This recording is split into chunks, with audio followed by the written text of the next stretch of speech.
రాష్ట్రానికి తుఫాను ముప్పు పొంచి ఉంది. కోస్తా తీరం వెంబడి జిల్లాలో రేపు ఎల్లుండి అతి భారీ వర్షాలు ఉంటాయి. గత అనుభవాలు దృష్టిలో పెట్టుకుని ఎలాంటి పరిస్థితి అయినా సమర్థవంతంగా ఎదుర్కొనేందుకు ప్రభుత్వం సిద్ధంగా ఉంది. సో 27th నుంచి కూడా కొంచెం ఎక్కువగా రైన్స్ మాక్సిమం పడడానికి ఆస్కారం ఉంది. ఓవరాల్ గా స్టేట్ మొత్తం కూడా రైన్స్ ఉంటాయి. ఎస్పెషల్లీ కోస్టల్ డిస్ట్రిక్ట్స్ ఏదైతే ఉన్నాయో కోస్టల్ డిస్ట్రిక్ట్స్ అన్నింటిలోని కూడా దీని ఎఫెక్ట్ చాలా ఎక్కువగా ఉంటుంది. కాబట్టి ఇది ఇంచుమించుగా ఒక 100 kmph అంటే గాలి అంటే విండ్ కూడా ఇంచుమించుగా 100 kmph తో రావటం జరుగుతుందండి.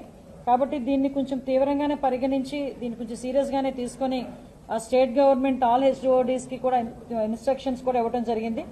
ఓవరాల్ గా లాస్ట్ ఎక్స్పీరియన్సెస్ అంటే ఏదో ప్రిపేర్నెస్ తీసుకున్నామంటే అన్ని డిపార్ట్మెంట్స్ మేము ఇలా చేసాం అలా చేసామని చెప్పడం కాకుండా 4 రోజుల ముందు నుంచి కూడా పాస్ట్ ఎక్స్పీరియన్సెస్ ఏదైతే ఉన్నాయో అంటే ఇంచుమించుగా ఒక 100 km/h విండ్ వచ్చిన పొజిషన్స్ లోని సైక్లోన్స్ మన స్టేట్ లో హిట్ ఇచ్చినప్పుడు ఏ పారామీటర్స్ లో ఎక్కువ డ్యామేజ్ జరిగింది, ఏ ఏరియాస్ లో ఎక్కువ డ్యామేజ్ జరిగింది అంటే అంత కీన్ అబ్జర్వ్ చేసుకుని అప్పుడు సిచ్యువేషన్ ని కూడా బేస్ చేసుకుని ప్రిపేర్నెస్ అనేది తీసుకోవడం జరిగిందండి.